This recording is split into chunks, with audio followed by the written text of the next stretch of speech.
Salut les copines, salut les copains, bienvenue sur la chaîne YouTube de First Team Sport pour ce nouvel épisode de Bagarre Générale en confinement, avec mes trois acolytes confinés, vous êtes ravis. Avec nous, oui, heureusement, comme d'habitude, je ne suis pas seul, avec nous aujourd'hui Loïc, le monstre en gui, ceinture noire de JJB, pratiquant de MMA, fan du Glory et chanteur du groupe de rock Tchernobyl. Bonjour Loïc. Bonjour Adrien, bonjour la team. Comment Salut. ça va? Ça va très bien, écoute, confiné. Christian est là aussi spécialiste du noble art, la vraie patte de Paname, journaliste sportif chez RMC Sport et Canal+, et consultant déco aménagement intérieur chez Passion Déco. Oui, alors, c'est un titre que vous avez décidé de m'attribuer. Je vais l'accepter, il n'y a pas de souci. Aujourd'hui, Christian nous présente ce décor double porte. Une porte intérieure, une porte extérieure, pour pouvoir y les plaisirs. C'est facile de juger comme ça. C'est très bien, on est ravis que ton talent, un de tes nombreux talents, enfin en tout cas un supplémentaire, soit enfin reconnu. Bravo, t'as percé frère, c'est bien. Un nouveau style. Oh mon Dieu. Et pour finir la présentation, le teigneux mais sérieux Eric, ancien pratiquant MMA, préparateur mental, créateur du podcast audio Fréquence MMA, disponible sur iTunes Podcast, Deezer, Spotify et toutes les plateformes de podcast, et champion de poker. Ouais, champion de poker. Ouais, faut le dire. Notre Patrick Bruel à nous. C'est ça. D'un tournoi à 6 personnes. Patrick Bruel. C'est un peu le Patrick Bruel du MMA, ouais. Ok. Il est là avec nous. Eric, une victoire est une victoire. Moi, respect. Je suis tout à fait d'accord avec Christian. Pas de petite compétition, Eric. Exactement. En MMA ou au poker. Il est allé au bout, il a battu tout le monde. C'est ça qui est merde. Bravo. Aujourd'hui, une formule un petit peu light, due au confinement évidemment. Deux grosses parties. Le retour de l'UFC avec l'UFC 249 et puis le crochet box avec Christian, forcément. C'est toi notre guide. Mais vous serez avec moi. Oui.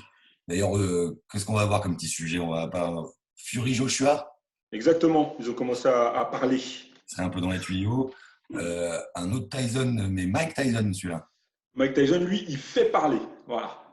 Beaucoup parler en ce moment. Chacun son rôle. Un ami à lui, Holyfield aussi, qui fait parler de lui. On peut dire que, ami, je ne sais pas, mais ils s'entendent bien, on va dire. Ancien collègue, en tout cas. Voilà.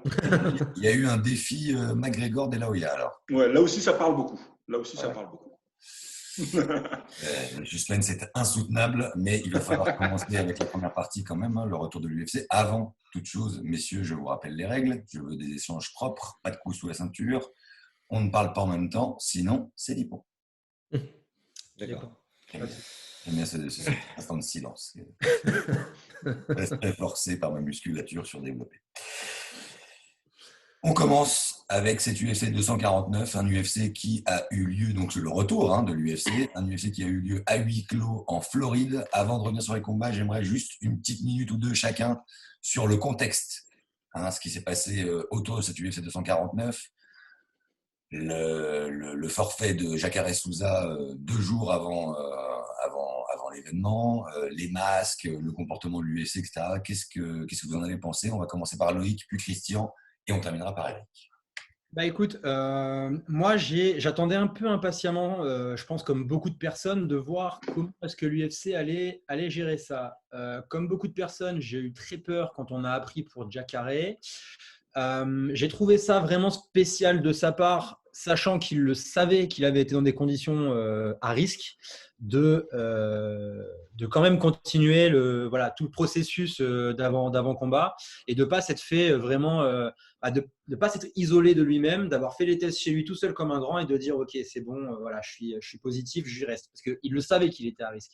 Et malheureusement, ce que ça implique, c'est de créer du danger pour tous les autres, parce que la pesée, etc. Le fait de rencontrer d'autres fighters, le fait de rencontrer son équipe, voilà. Moi, c'est le seul truc qui m'a un peu gêné. Alors, il est quand même venu avec beaucoup de précautions. Il y avait toujours masque, gants, combi. Mais bon, encore une fois, quand on sait la viralité de ce virus, ça reste trop. Si tu sais que tu es à risque, tu prends les précautions au préalable. Et Alors, je trouve que l'UFC a très bien a su surfer sur ce cas en disant bah voilà, on a eu un cas et c'est la preuve qu'on a parfaitement bien maîtrisé ce truc-là, c'est que personne d'autre ne l'a contracté, pardon. Mais ça, le problème, c'est qu'on ne le saura pas tout de suite. Donc, peut-être que dans 15 jours, on va regretter que cette UFC ait eu lieu si jamais tous les autres combattants l'ont chopé. Ouais. Mais en tout cas, toujours est-il que pour le moment, je trouve que l'UFC a très bien réagi et bien surfé en tout cas sur cet incident. Surtout qu'on a appris, je crois, que 2 de ces hommes de coin l'avaient chopé aussi. Donc, bon, Exactement. Ça paraît le plus logique parce que c'est les mecs les plus proches de lui. Mais en effet, on voit encore une fois la viralité de la chose. Qu'est-ce que tu en as pensé, Christian? Moi, en fait, une fois qu'on est sorti de toute la psychose qu'il y a eu autour du 18 avril de Dana White et l'UFC qui ont essayé de forcer un peu cette date-là et qu'on s'est rapproché du 9 mai, pas qu'un peu, et une fois qu'on a commencé à se rapprocher du 9 mai, j'avais un bon sentiment, good feeling, tu vois, on se sentait bien parce que c'était entre guillemets le point de départ du retour du sport. En tout cas, l'UFC l'a très bien vendu comme ça. Voilà. Nous, on est les premiers de toute l'élite professionnelle aux États-Unis et en Amérique du Nord, on est les premiers à reprendre. Ça a été très bien amené dans tout ce qui est les émissions qui sont diffusées sur ESPN ou sur les réseaux sociaux, Countdown, etc. Je trouve que c'est très bien expliqué et très bien élaboré. Oui, niveau marketing, ils sont toujours aussi forts. Ouais. Ils sont très très forts, ça, il n'y a aucun doute là-dessus. Toute la semaine, tout le Fight Week, certes un peu différent, ils ont fait un peu comme ils pouvaient. J'ai trouvé que c'était plutôt bien amené. Et une fois que la nouvelle de Jacare Souza tombe, là, il y a une espèce de peur qui m'a entre guillemets envahi, parce que on se pose directement beaucoup de questions. Moi, pour ma part, je me suis directement posé beaucoup de questions. Alors, rapidement, on apprend que ces 2 hommes de coin aussi l'ont eu. Les hommes de coin et Jacare Souza, forcément, ils ont potentiellement été en contact avec ne serait-ce que des infirmiers de l'UFC. Infirmiers de l'UFC qui potentiellement ont été en contact avec d'autres fighters pour les tester ou voilà, ne serait-ce que pour faire les tests qu'il faut faire avant un combat normal. Donc forcément, on se demande, est-ce qu'il n'y a pas un autre camp, un autre fighter qui a le Covid-19 ? Rapidement, ça a été éteint par l'UFC et sa machine médiatique et tout ce qui est les pillards, ce qu'on appelle les pillards en anglais de l'UFC, ont très bien géré ça. L'événement s'est plutôt bien passé avec des images qui forcément sont différentes. On n'a pas de public, on a toutes les personnes qui n'ont pas besoin forcément de s'exprimer, que ce soit dans l'octogone ou autour, qui ont tous des masques. J'ai vu tout de même, dites-moi si je me trompe, mais des journalistes, alors parmi ceux qui sont le plus régulièrement là dans les rendez-vous UFC, notamment, alors j'ai pas son nom, mais il est un peu fort et il bosse pour USA Today. J'ai pas son nom, mais Eric, tu vas peut-être m'aider là-dessus, mais il me semble l'avoir reconnu sous son masque. Oui, il était là. Il y avait d'autres journalistes qui étaient là. Oui. Il y avait voilà. Et même pendant, je crois, il me semble les stare-down un peu non officiels, pardon. Il y avait quelques journalistes qui étaient présents. Donc, j'ai trouvé que c'était plutôt bien mené. Voilà, même s'il y a eu cette petite frayeur, il ne faudrait pas que par la suite, on apprenne qu'il y ait d'autres fighters qui… C'est ça. Les 2 prochaines semaines vont être déterminantes compte tenu du temps d'incubation de ce virus-là. Eric, qu'est-ce que tu as pensé, toi ? Et écoute, je rejoins sur certaines parties. Après, moi, je ne trouve pas que… Alors, l'UFC a bien fait certaines choses, bien entendu. Ils ont pris beaucoup plus de précautions que ce qu'avait demandé la commission de boxe de Floride, qui… on le rappelle, en fait, en gros, c'était juste un contrôle de température pour que l'événement soit bien tenu. Donc, l'UFC a quand même poussé le protocole bien plus loin. Le seul truc, c'est que Jacare arrive le mercredi. Il dit qu'il est en contact dans sa famille avec des gens qui l'ont eu. Tu rentres chez toi, puis ça s'arrête là. Ouais. Déjà, pour moi, l'UFC, ils disent qu'ils ont bien tout maîtrisé. Ça, c'est une première erreur parce qu'il a été en contact. On a vu des images. Alors, Dana White, en conférence, on lui a dit « Ouais, vous n'avez pas vu les images qui ont tourné ?» « Oui, mais c'est juste comme ça. On le voit quand il y a Verdum qui est avec son téléphone, qui est en mode vidéo selfie. On voit les hommes de coin, on voit du monde autour. Même s'il a des gants, il fait un check à Dana White. Il est dans l'hôtel. Il n'avait pas de masque. Voilà, il est dans l'hôtel, il prend l'ascenseur. Enfin voilà, quoi, il est là, quoi. Donc, et jusqu'à la veille, quand on apprend la nouvelle… Et je sais que quand je vois la nouvelle tomber, je me dis, là, attention, ça peut être annulé. Oui, puis on voit une chose aussi, c'est que j'ai l'impression il y a une image de on gère l'histoire, mais si on regarde bien, si on gratte un peu, je suis pas sûr que ce soit si bien géré que ça. Les masques, tu en as 1 sur 2 qui n'en ont pas. Parmi ceux qui en ont, tu en as 1 sur 3 qui l'a sous le nez, quand c'est pas sous le menton. C'est très compliqué. Après, tu te dis à quoi ça rime. C'est vrai que de toute façon, on va aller faire un fight entre 2 fighteuses, 2 fighters qui vont échanger de la sueur et du postillon pendant 3 x 5 ou 5 x 5 minutes. Je pense que pour résumer, on peut dire que ça a un peu été fait à l'américaine. C'est-à-dire qu'en couverture, je suis d'accord. C'est top, c'est nickel. Mais derrière, quand tu grattes, ça s'effondre. Et c'est pour ça que, très franchement, moi, quand j'ai su que Jacare l'avait, alors pour la petite histoire, évidemment, on se parle tous ensemble la semaine.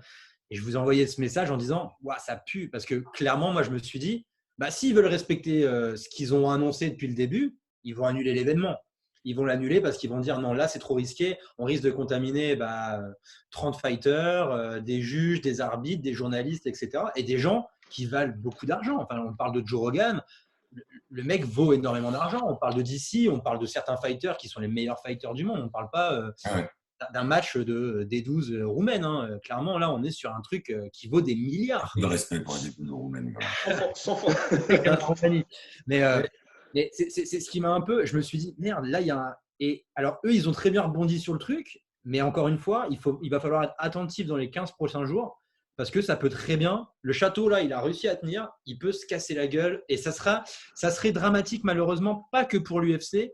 Ça serait dramatique, je pense, pour le sport international qui dirait là, ils avaient tout fait. C'est quand même parti en couille. Il faut qu'on fasse vraiment attention. On sort un peu du contexte, on va arriver quand même un peu sur les combats. Je pense que ce que veulent entendre les gens, c'est ça. Et puis on reviendra sur le sujet ensuite. On a choisi 3 combats, évidemment celui de Francis Ngannou contre Jairzinho Rozenstruik. Voilà, le temps d'un 200 mètres. Un 200 mètres très rapide quand même. Hein. Oui, on est proche du record du monde. Quand le replay dure la durée du fight, tu sais que c'est un bon fight. C'est ça. Bon, perso, j'adore. Je vais paraphraser Eric qui en off m'a dit un assassinat. Est-ce qu'il y a vraiment autre chose à dire en fait? Un tank, c'est un tsunami. Moi, je suis plutôt… je suis content pour lui. Voilà, déjà, juste de manière très chauvine, je suis content pour lui parce qu'il envoie un vrai message à Dana White. Mais je me pose aussi des questions sur Rozenstruik, du coup. Alors, Ngannou a été, mais ce qu'il lui met d'entrée de jeu, c'est terrible. Et, il ne peut pas se relever. On peut peut-être reprocher à ce combat, même s'il est très court, un petit manque de technique, peut-être. C'est-à-dire que ça alors ça, c'est éventuellement ce qu'on peut reprocher à Ngannou. Après, je pense que lui, il sort de 1 an à peu près, voire même un peu plus, sans combattre. Il avait certainement faim. Enfin, en tout cas, moi, quand j'ai eu l'opportunité de parler avec lui, puisqu'il y a quelques semaines, suite à l'annulation de l'événement du 18 avril, en fait, nous, on l'a eu à Canal+ Afrique, dans l'émission Talent d'Afrique. Il nous avait expliqué toute sa frustration, qu'il avait arrêté totalement son entraînement, etc. Voilà, et il avait vraiment faim à ce moment-là. Il avait vraiment faim, et ça s'est vu d'entrée de jeu dans ce combat-là. Et puis, encore une fois, à chaque fois, c'est un truc très, très fort chez Francis Ngannou, c'est ce côté force tranquille. C'est-à-dire que, ok, il a mis son mec KO en quelques secondes, il aurait pu exploser, monter en l'air et tout, monter sur la cage, tout ça. Et franchement, on serait monté avec lui, on aurait fêté avec lui. Mais tu sens qu'il maîtrise son sujet. C'est ce qu'il voulait faire et il voulait clairement envoyer un message à Dana White. Et je vais même vous dire, je suis limite un tout petit peu déçu qu'il n'ait rien dit au micro après. Voilà. C'est pas son genre. C'est pas son genre de… C'est que c'est pas son genre, mais s'il veut réussir à l'UFC, s'il veut avoir des combats rapidement et qu'il veut qu'on lui amène ne serait-ce que… Alors, pas forcément les combats qu'il veut, mais une cadence de combat qui est assez régulière, je pense qu'il faut qu'il commence à parler. Est-ce que ses perfs ne parlent pas pour lui, en fait? En fait, non, mais après, si je peux souligner un peu ce point. Alors, moi, je le connais personnellement parce qu'on s'entraîne dans la même salle quand il est en France. D'accord. C'est vraiment quelqu'un de très discret. Alors, mais vraiment, hein, c'est incroyable parce que quand tu le vois à l'entraînement, alors tout le monde n'a Dieu que pour lui, évidemment, il parle pas, il est calme, il n'a pas de téléphone, il n'a pas de. Il y a des gens qui vont lui demander pour une photo, ouais, pas de souci. Mais c'est vraiment. C'est lui, le mec qu'on voit dans la cage, calme, humble, qui saute pas partout, etc. C'est vraiment lui dans la vraie vie. C'est vraiment un gars simple, etc. Et je voudrais juste rebondir sur ce que tu as dit par rapport à la technique. Moi, je pense vraiment que depuis un an, depuis qu'il a déménagé à Vegas, il a gagné en technique et je pense qu'il s'est vraiment remis en question. Il a capté qu'à un moment, je voulais rectifier. Je ne dis pas que Francis Ngannou manque de technique, mais que le combat, ouais, bien sûr. Les 20 secondes de combat n'ont pas été très techniques. Ils se sont foncés dessus les deux. Et puis, Rozenstruik a pris un train dans la gueule, quoi. Il y a une logique aussi là-dedans. C'est que concrètement, depuis le début de carrière de Ngannou à l'UFC, Rozenstruik, c'était clairement l'adversaire le plus adapté pour le battre, à part Miocic, qui a vraiment un MMA complet pour ses poids lourds. Mais on parle d'un gars qui non seulement a un cardio de ouf, parce que le combat qu'il a fait contre Alistair Overeem nous montre bien que le mec, il est capable de tenir très longtemps et de faire beaucoup de dégâts. Il a une boxe très bonne, qui plus est kickboxing, parce que Ngannou, c'est plutôt boxe anglaise, on ne le voit pas des low kicks ou quoi. Et encore une fois, là où je rebondis encore une fois là-dessus, mais le niveau cardio, je pense que si Ngannou n'avait pas réussi à le foutre KO dans le premier round, il aurait été sacrément dans la merde. Donc là, il a saisi sa chance. Il s'est dit de toute façon, il faut que j'y aille, bulldozer, c'est ma spécialité. Il y va et puis ça paye. Ça paye. Je te trouve un peu dur, Loïc, sur le cardio de Francis Ngannou quand même. Non, il a un bon cardio, mais je veux dire, c'est vraiment son point négatif. Je veux dire, il a un bon menton, il tombe pas KO facilement. 20 secondes de combat, c'est un peu compliqué, non, de juger de la possibilité de cardio de Francis sur hier. On ne saura jamais. Sur Miocic, tu l'as quand même vu, tu vois qu'il a eu du mal sur la fin. Il y a longtemps, c'était il y a longtemps, Miocic. Eric, qu'est-ce que tu en penses, toi? Je vais pas être d'accord avec mon camarade là-dessus, sur ce point-là. Déjà, oui, en effet, comme tu dis, on ne peut pas savoir. Les 4 derniers combats, c'est 45 secondes, 26 secondes, 71 secondes et là, 20 secondes. Donc, je crois que ça fait 1 minute 30. Voilà. Donc, déjà, c'est assez compliqué. Après, je pense que moi, quand il tape Blades, je le vois. Là, il m'impressionne sur le revanche, je parle. Parce qu'on s'était dit justement, Blades, avec toute sa lutte, avec l'expérience en plus, etc., est-ce que ça a posé un problème? Finalement, ça a duré que quelques secondes. Le truc qu'on peut voir avec le combat de Francis, même si c'est que 20 secondes, pourquoi il y a ce déchaînement et tout, c'est qu'au début du fight, finalement, les toutes premières secondes, moi, je me dis pareil, ça va démarrer sur un combat de kickboxing. Je crois qu'il y a un ou deux low kicks qui sont envoyés. Et on voit tout de suite, quand on regarde le combat, c'est facile de la regarder plusieurs fois, que Francis, il switch en fait et il est en mode, attends, c'est vrai que lui, Rozenstruik la call, Rozenstruik a été arrogant et Francis avait tout de suite dit, tu vas payer pour ce que tu as dit. Et on a l'impression qu'il switch complètement et il n'y a pas tout le game plan, tout saute et il y va et il fonce dessus. En effet, comme tu dis, Adrien, c'est assez désordonné. Bon, il y a la première overhand qui passe. Elle passe à ça de la tête de Rozenstruik. Je pense que si celle-là, elle le touche, le KO, il est pire. C'est qu'on insiste à un truc comme overhand parce qu'elle est monstrueuse. Et derrière, il renvoie droite. Il renvoie crochet en plus derrière. Rozenstruik, quand même, quand on regarde au ralenti, il y a un petit compte qui passe pas loin de Francis, mine de rien, parce que dans cette avalanche de coups, il prend des risques quand même. Il s'expose au niveau du menton français. Et Francis est touché aussi, je crois, un peu en haut derrière le crâne. Ça. Ouais, vraiment tout léger, mais il part. Tu as même l'impression que c'est le vent qui déséquilibre Rozenstruik tellement ça va vite. Et puis, la gauche qui prend large, qui touche au menton, elle n'est même pas ultra clean. Et c'est ça qui, moi, m'a choqué le plus, c'est qu'elle le détruit. C'est la première fois qu'on le voit. Non, bien entendu. Mais tu te dis, s'il prend la première, je pense qu'il l'envoie direct en civière, quoi. Et derrière, c'est l'enchaînement. Mais je trouve ce qui m'a choqué, c'est que je le vois complètement switché. Au début, en effet, il est très calme. Il part sur, et puis, Rozenstruik, je crois que c'est un low kick qu'il envoie ou je ne sais pas quoi, mais tu as l'impression que Francis, il fait un signe de tête et puis il y va, il jette dessus. Ce qui n'est pas forcément quelque chose que j'aurais attendu de cette manière-là, peut-être sur un ou deux coups, mais là, il est en rafale en mode « je t'éteins tout de suite ». C'est ça qui est terrible parce que Tu parlais du coup qu'aurait pu prendre Rozenstruik et qu'aurait sans doute donné un KO encore pire. Ouais. C'est qu'en fait, Ngannou envoie des séries de coups qui sont tous des KO potentiels, en fait. Ah ouais. Et donc, évidemment, on se souvient du KO contre Alistair Overeem parce qu'il est sec et net. C'est un uppercut, si je ne dis pas de bêtises. Ouais. Il lui décapsule la tronche. Au revoir, merci. Plus les châtaignes gratuites au sol derrière, on se rappelle aussi un peu.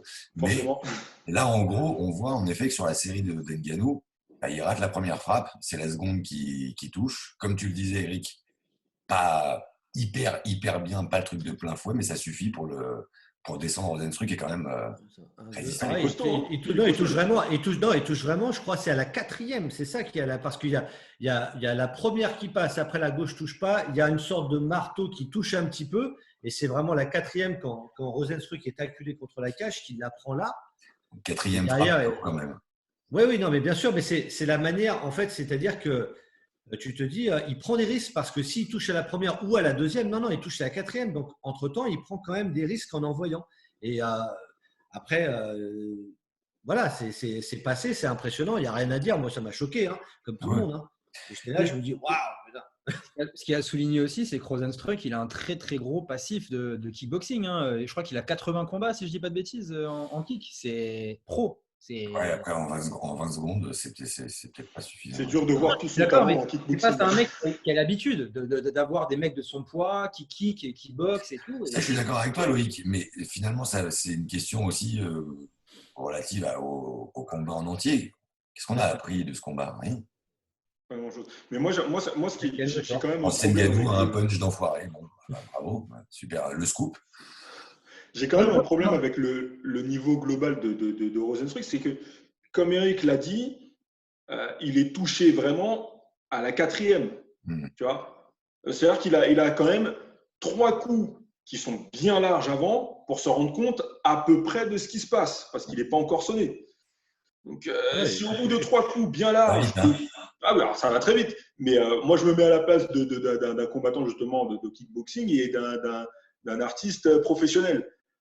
Je me dis, 3 fois très large, tu vois quand même le truc arriver. Alors, peut-être que lui s'est senti capable d'éviter la 4e.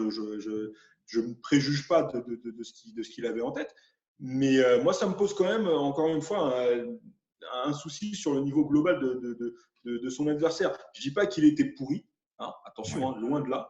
Mais je me dis qu'il n'était peut-être pas aussi fort que ce qu'il prétendait être. Et en plus, alors après, ça c'est très boxe, mais un adversaire comme ça qui prend un futur contender et qui parle beaucoup, souvent c'est des mecs qui viennent prendre leur chèque et qui sont pas les plus reluisants. Je dis pas que c'est le cas. Attention, je vois que Loïc fait la moue. Je dis pas que c'est le cas, mais c'était clair et net avant même le début du combat, à mon sens, que pour Ngannou c'était une étape pour remonter là où il souhaite aller. Tu parles de contender, je pense qu'au moins, si ce combat a pu nous apprendre au moins une chose, c'est que le contender, c'est Ngannou, c'est pas Rozenstruik.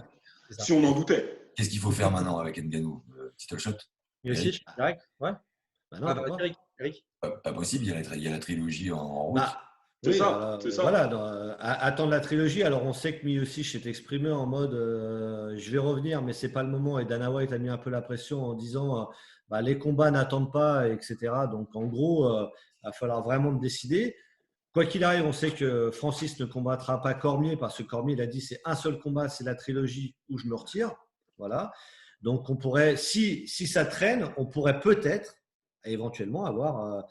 En effet, un Miocic après contre Francis, voilà, le rematch si vraiment la trilogie ne se fait pas. Mais sinon, c'est attendre.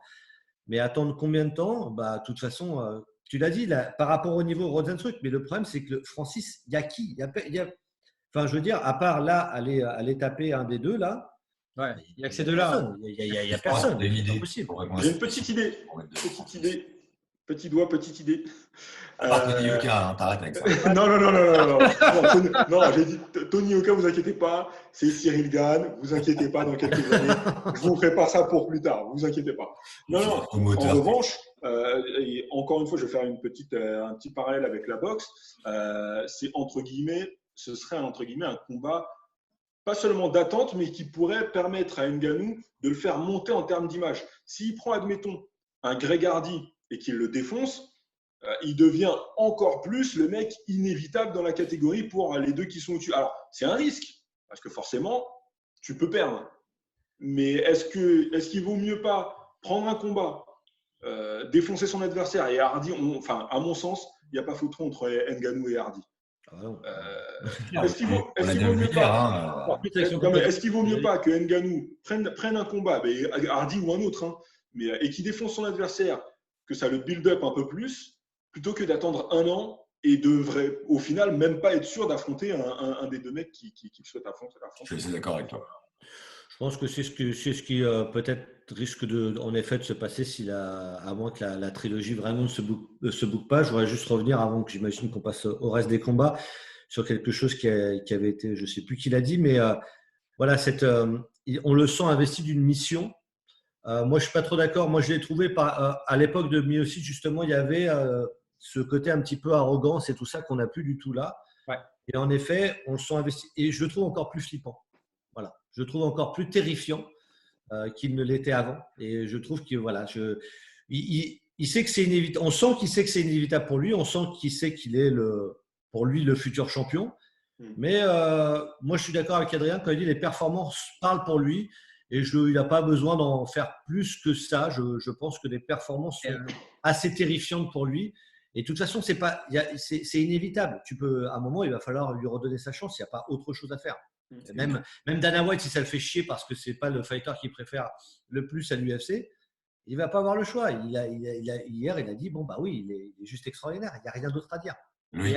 Il y a quelque chose qui s'est passé quand même et qui fait que psychologiquement, c'est pour ça qu'il a changé aussi Francis. Alors, ça n'a rien à voir avec les combats, mais je vous rappelle que Francis, il a tourné dans le dernier Fast and Furious. Non, attendez. Ça je le dis souvent. Pourquoi avant ces combats, avant Miocic, tout ça, il devait se faire connaître. Le mec, c'était un ancien mineur camerounais, SDF français, qui s'est retrouvé catapulté. On disait que c'était un one-man punch, donc qu'il a de la chance, entre parenthèses. Voilà. Au final, il a mis tout le monde KO quasiment dans la catégorie. Aujourd'hui, c'est devenu la star qu'il est. Il vit à Las Vegas, il tourne en Fast and Furious. Il n'a plus besoin de tout ça. C'est une star. Il fait partie du milieu. Il est dans la catégorie, il est là, on ne peut plus l'écouter. C'est une star naissante, c'est pas The Rock. Ouais. Non, c'est pas The Rock, on est d'accord. Mais il y a combien de combattants de l'UFC qui ont tourné dans les Fast and Furious, etc. Parce que Fast and Furious, ça reste une des plus grosses franchises mondiales, tu vois, je veux dire. Oui. Après, c'est très cool ce qu'il fait, mais je vois ce que tu veux dire. Il n'a plus besoin de se faire connaître, c'est ça que je veux dire. Et là, il est en place, donc maintenant, il n'a plus qu'à gagner. Pour terminer sur Ngannou, je vais poser une dernière question où vous pouvez répondre que par oui ou par non. C'est est-ce que Ngannou est plus fort maintenant qu'avant? Oui. Bon, oui. C'est 3 oui. Parfait. On continue maintenant avec le co-main event de cette UFC 249. Cerudo Cruz. Alors, il s'est passé des choses dans ce combat. Il va falloir qu'on parle de l'arbitrage. Je crois qu'Eric n'est pas content du tout. Moi, Adrien, je te coupe parce que je sens qu'Eric, il est chaud, quoi. Il est chaud de fou. Il a 10 000 trucs à dire là-dessus. Je pense même qu'on va commencer par Eric sur ce vas-y. qui est assez rare. J'adore. De Cruz très remonté, comme Eric. Et Cerudo qui prend sa retraite. Mais ça aussi, quoi. À la fin. Ouais. Alors, Eric, tu embrayes. Vas-y. On parlera de la retraite, j'imagine, après, avec déjà le doigt de Christian qui fait ça. Pour Cerudo, rien à dire sur sa performance. Il a bossé, on reviendra juste après sur l'arbitrage, mais il a bossé énormément sur le cas Dominick Cruz, puisque c'est un cas Dominick Cruz. C'est vraiment un puzzle à démonter, même si le mec il a été absent pendant 3 ans et demi off. Ça reste un casse-tête quand même. On s'attendait peut-être certains à avoir un gros barrage de lutte sur la tronche de Cruz. Et non, il est resté debout et il avait un game plan. Il lui a pété les appuis avec ses low kicks. Mais attention, techniquement du haut niveau. Donc, il a vraiment bossé sur un des aspects. On ne le connaissait pas avec cet aspect-là. Ce qui est fascinant au-delà du personnage que moi, j'aime pas du tout, c'est que l'athlète, le combattant, évolue de combat en combat. Et là, il a rajouté une arme à son arsenal. Et il faisait mouche à chaque fois. Et chaque low kick qu'il envoyait, il envoyait toute la sauce, toute la haine. C'était pour lui briser les jambes. La puissance de Cerudo était vraiment impressionnante. Ouais, non. Et physiquement extrêmement bien préparé.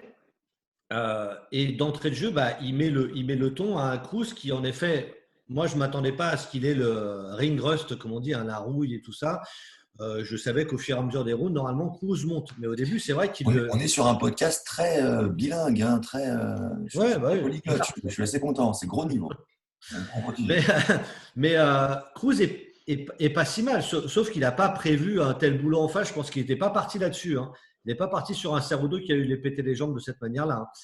La jambe, d'ailleurs, est marquée salement dès la moitié du premier round. Et après le round 2, je me dis, bon, Cruz, en effet, QE fight, il va adapter un peu plus. Et il est beaucoup mieux dans le round 2. Il est franchement beaucoup mieux. Ça nivelle un peu plus. C'est intéressant. Et on a forcément un des tournants, c'est-à-dire le coup de tête.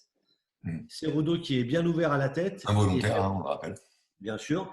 Et Cerudo qui explique après en conférence de presse qu'en gros, ça lui a donné une sorte d'urgence. C'est-à-dire qu'il s'est dit, bon, ça pisse le sang, on pourrait potentiellement m'arrêter ou quoi que ce soit. Et il nous fait ce qu'on pourrait appeler une David Banner Hulk. C'est-à-dire qu'il se transforme complètement, il roule dessus, il y a un coup de genou qui part pleine bouche. Derrière, Cruz au tapis.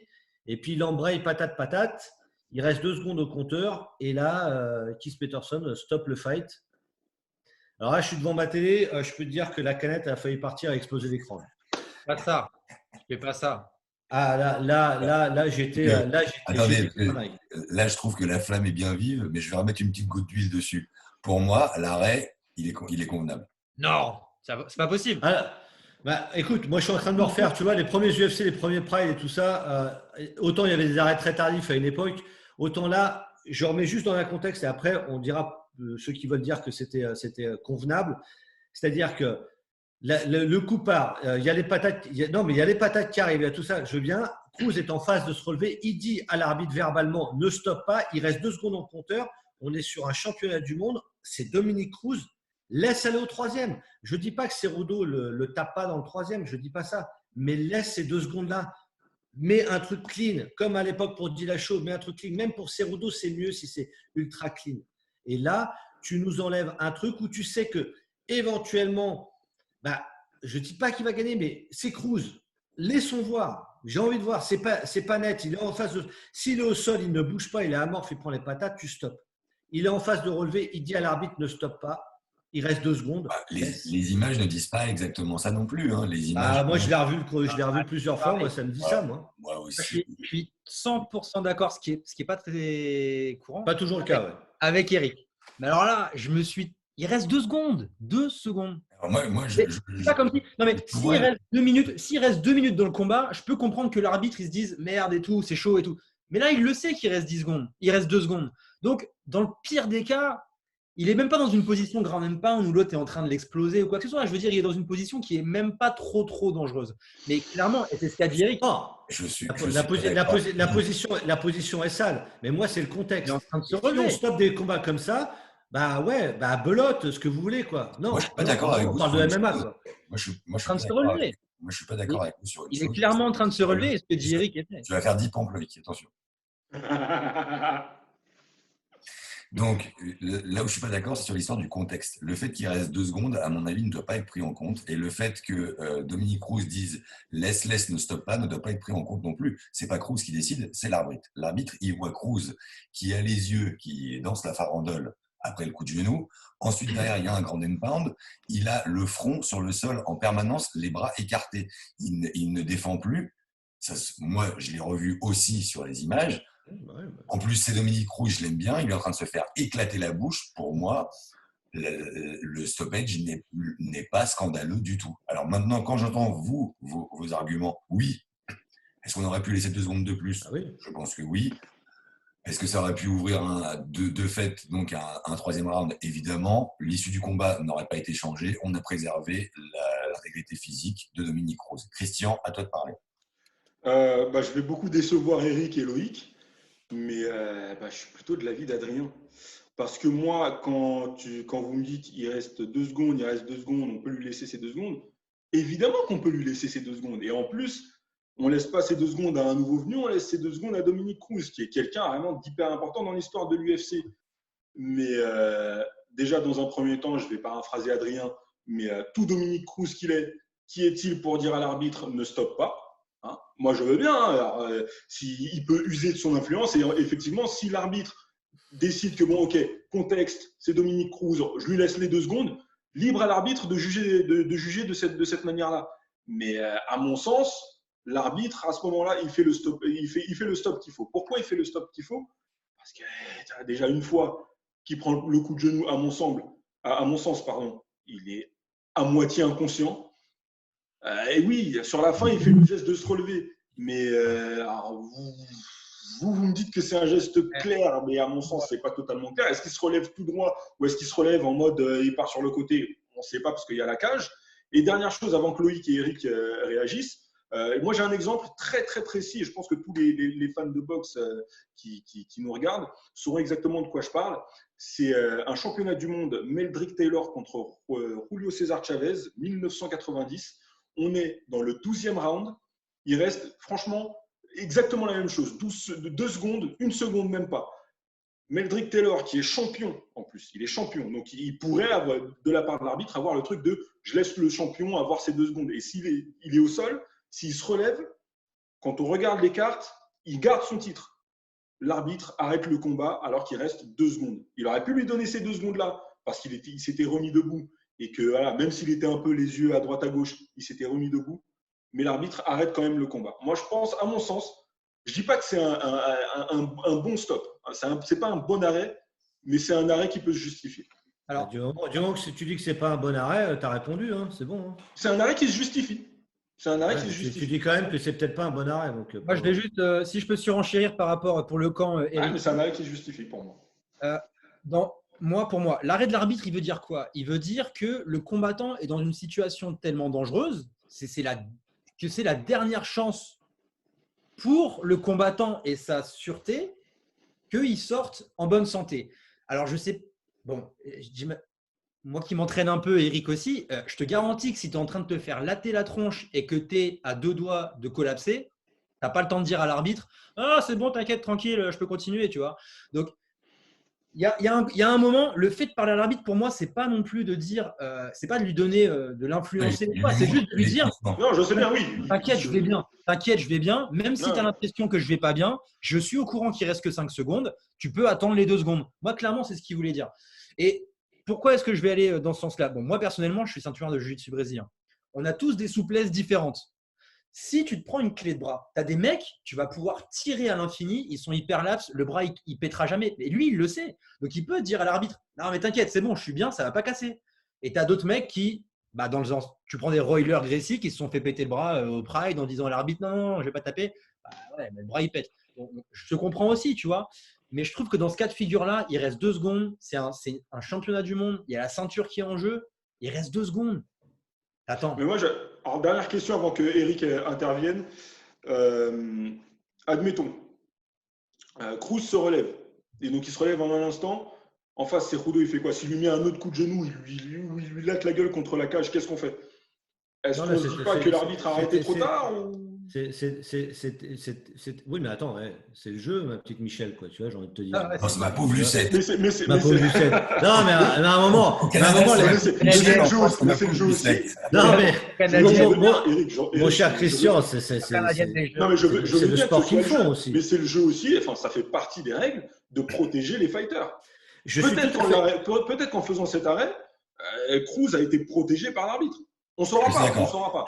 Au niveau du timing, je pense que s'il laisse l'action se dérouler, le gong arrive et on demande toujours aux athlètes, les arbitres demandent aux athlètes de leur prouver qu'ils peuvent être encore aptes à continuer. C'est ce qu'il est en train de faire. L'intention et le signal qu'il envoie sont dans son stade, même si je ne dis pas qu'il est en super forme et que tout se passe bien. Il a un langage non verbal très touché quand même.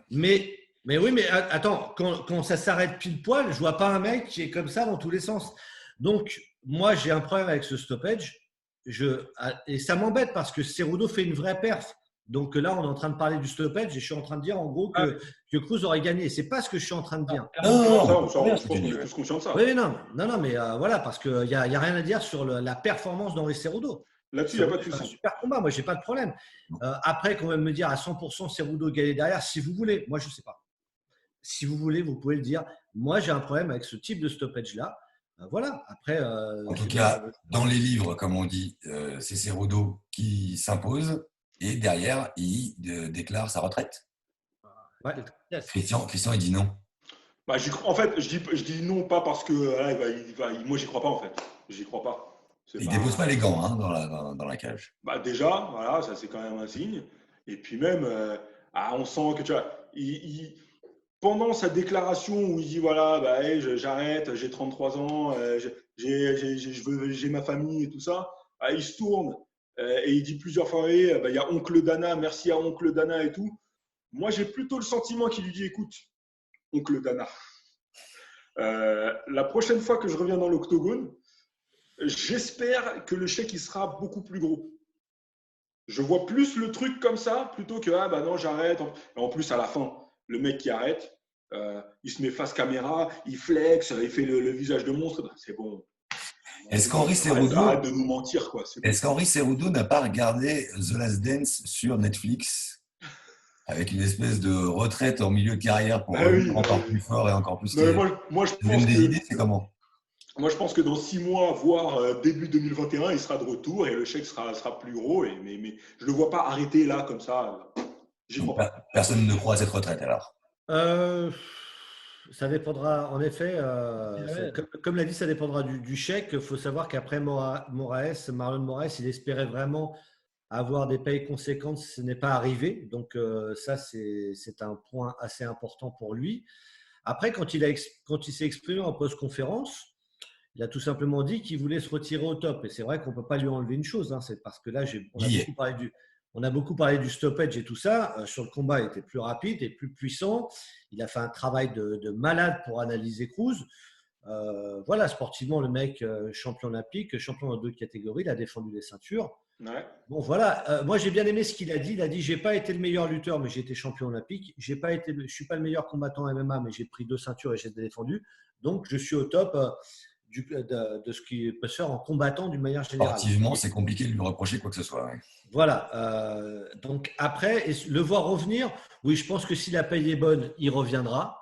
Maintenant, il vient d'être papa. Il a dit qu'il a beaucoup été égoïste dans sa vie. Il faut savoir que depuis tout petit, il est au sport de très très haut niveau. C'est vrai. Donc, il a 33 ans. Imagine, c'est une vie consacrée qu'à ça.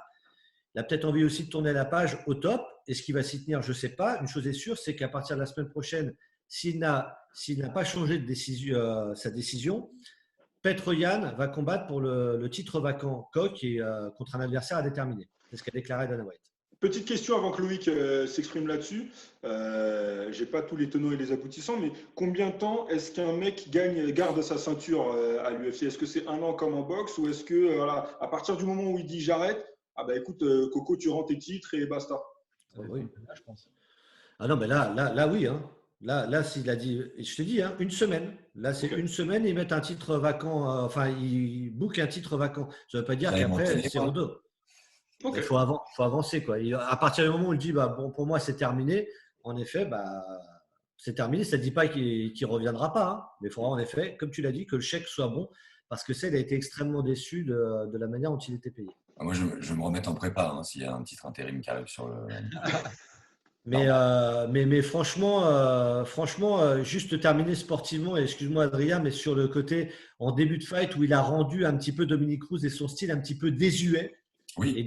Et Cruz a réussi un peu à revenir un petit peu derrière, d'où je comprends la frustration de Cruz à un moment de se dire je reviens un peu dans le fight, ok, je prends un mauvais coup, mais le travail d'Henri Cerudo, ce game plan, tout ce qu'il a fait, voilà, tête de con, mais sacré combattant. Hein. J'en profite que tu reparles de sa technique pour souligner un truc que je vois rarement et qui m'a vraiment sauté aux yeux sur ce combat. C'était cet enchaînement que faisait Cerudo, qui a vraiment payé à chaque fois. C'était double low kick, attaque de la jambe qu'il avait attaqué. Parce qu'évidemment, quand tu attaques en low kick, l'adversaire lève le genou pour le… Donc, tu sais qu'il va le reposer direct après. Donc, lui, il faisait tout le temps ça. Double low kick, il lève la jambe et direct, il partait sur la jambe et takedown. Et il l'a vraiment fait plusieurs fois. Et je crois même que systématiquement, quand il a fait ses takedowns, c'était comme ça. Et j'ai bien noté parce que c'est… Franchement… Il a chopé des petites techniques. Ça se voit pas souvent. Et là, à souligner, enfin, je trouve, ouais, parce que début du combat, on voyait vraiment Cruz bouger vachement sur ses appuis, comme d'hab, quoi, en train de vraiment un style aérien, etc. Et là, Cerudo, il est arrivé avec ce qu'il fallait, quoi. Tiens, bah, tu veux bouger avec tes jambes, bah, tu vas les bouger, mais moi, je vais te choper à chaque fois dès que tu vas les reposer, quoi. Bon, et Cruz, vraiment pas content. Hein. Pas content, curieux de la suite pour Oui. Dominique Cruz. Espérons qu'il n'y ait pas de pépin physique juste derrière ce combat-là et on aura plus de réponses s'il peut recombattre d'ici 4-5 mois, si vraiment il peut revenir à quelque chose de vraiment intéressant parce que ça reste un style complètement à part dans le game. Oui. Je peux comprendre sa frustration, connaissant. Enfin voilà, c'est pareil. Tu vois, là, j'avais 2 gars en termes de personnalité, donc je ne suis pas fan. Mais bon, en termes d'athlète, et puis 3 ans et demi off, arriver à revenir et finalement dans le round 2 à être compétitif. Le round 1, on met de côté, mais round 2, il commence à redevenir compétitif. Non, c'était fort. Moi, je suis curieux de le revoir là. Espérons qu'il n'y ait pas de pépin physique parce que généralement, on apprend pour lui les blessures quelques jours après. Espérons que tout va bien, mais c'est ouais. J'ai encore là. Hein, Il n'est pas content. Moi, j'ai une petite théorie pour la suite pour Dominique Cruz.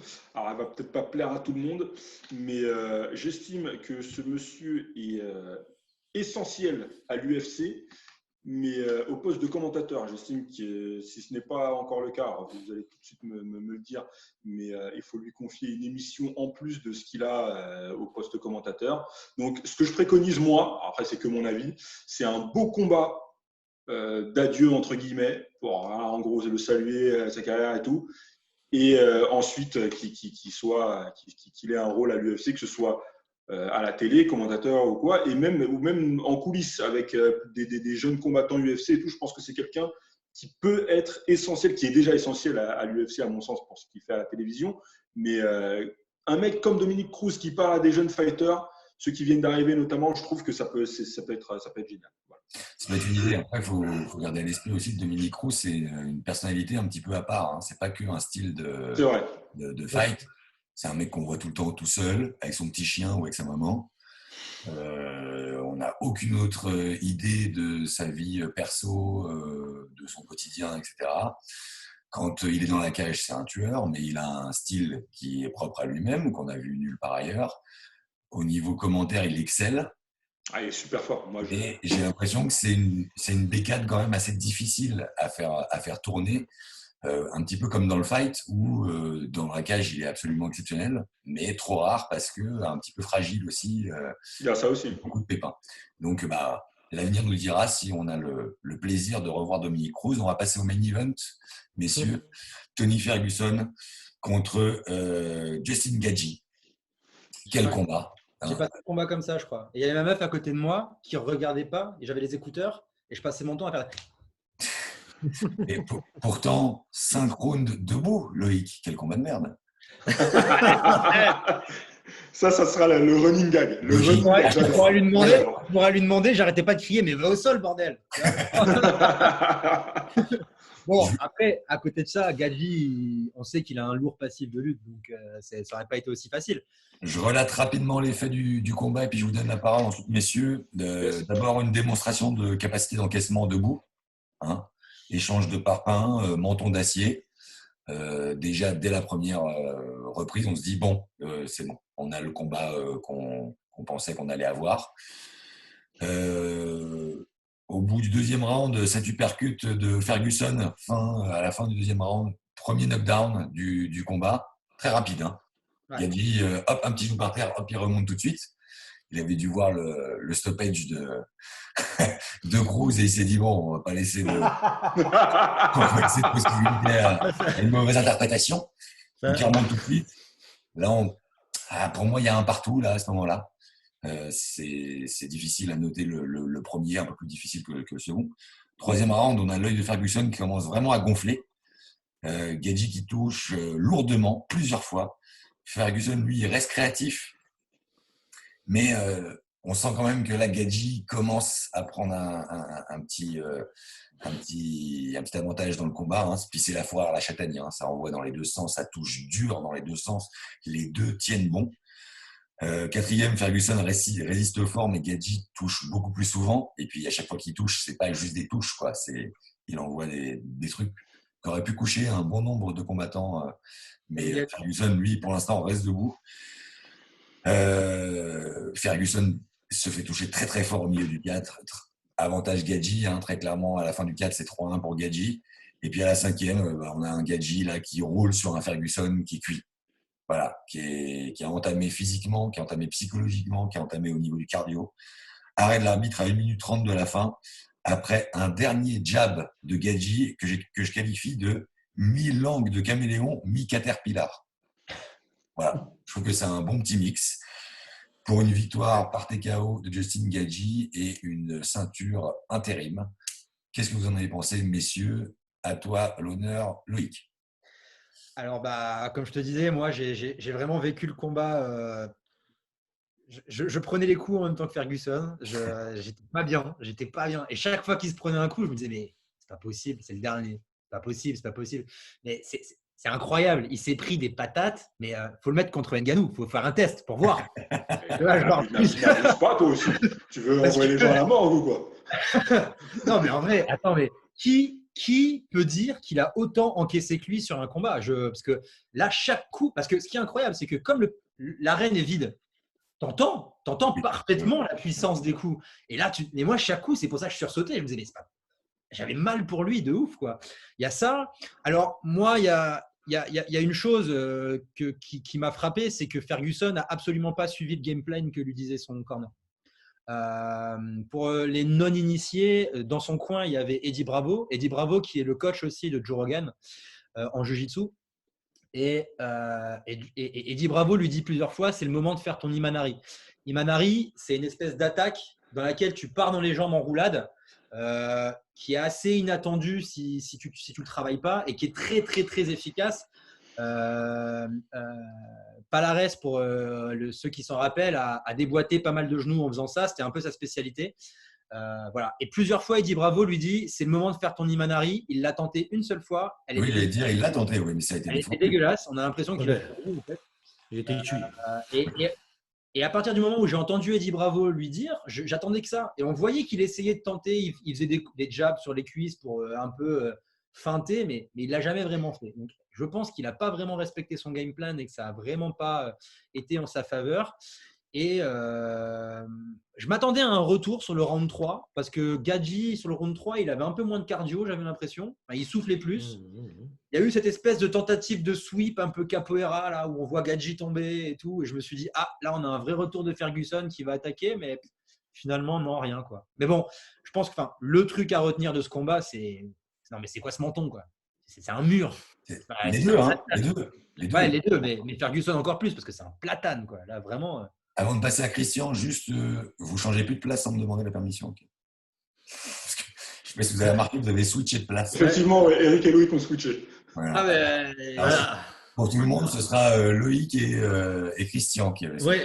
Oui, c'est surtout ça, Christian. Oui, on a eu la caméra qui nous a quittés. Christian, à toi. Qu'est-ce que tu as pensé de ce combat? Avant toute chose, avant de débriefer, j'aimerais que Eric, ici présent, relate un tout petit peu de ce que j'ai pu dire dans le live le veille de combat, dans le live de Fréquence MMA sur Instagram. Voilà. Oui, l'Instacall. L'Instacall. Alors, j'avais dit Gadji. Oui, bien sûr. Oui. J'avais dit Gadji. Alors, après, je vais être totalement honnête avec nous. J'avais dit Gadji. Je ne prenais en compte aucune caractéristique technique. Voilà. Moi, c'était vraiment uniquement du ressenti et du contexte. Du contexte, pourquoi? Parce qu'on a un Ferguson qui s'était préparé, il l'a dit directement dans l'octogone, dès le mois de novembre pour le combat face à Khabib en avril. Donc, ça fait quand même beaucoup de temps.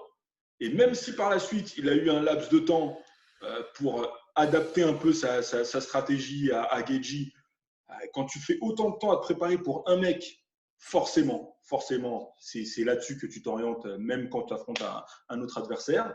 Gadji, lui, il arrive dans le combat un peu en mode opportuniste, un peu en mode hey, les gars, moi ça fait longtemps que vous parlez de moi et tout, on me dit McGregor, un tel ou un tel, mais j'ai jamais vraiment eu ma chance.